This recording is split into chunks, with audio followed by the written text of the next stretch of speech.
छीटा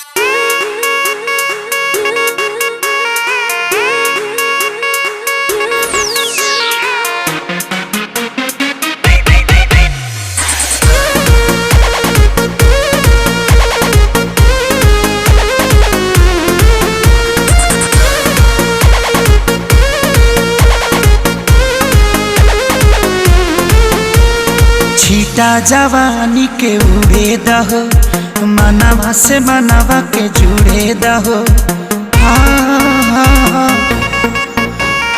छीटा जवानी के उड़े दहो, मनवा से मनवा के जुड़े दहो। आज सुत दरिया तान के तान के तान के टूट जाए राजा जी, टूट जाए राजा जी पलंग सागवान के, टूट जाए राजा जी पलंग सागवान के।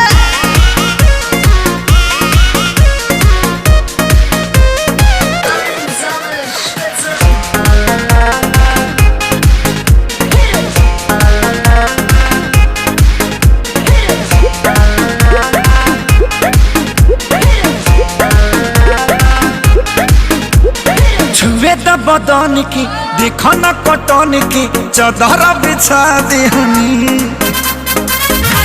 पलम जी मन पिघला देहनी, पलंग पर झुलुआ झुला देहनी।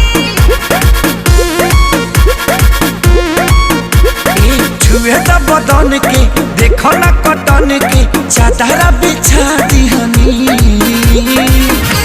पलम जी मन पिघला देहनी, पलंग पर झुलुआ झुला देहनी।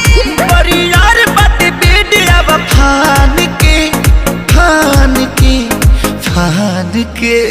टूट जाए राजा जी, टूट जाए राजा जी पलंग सागवान के, टूट जाए राजा जी पलंग सागवान के।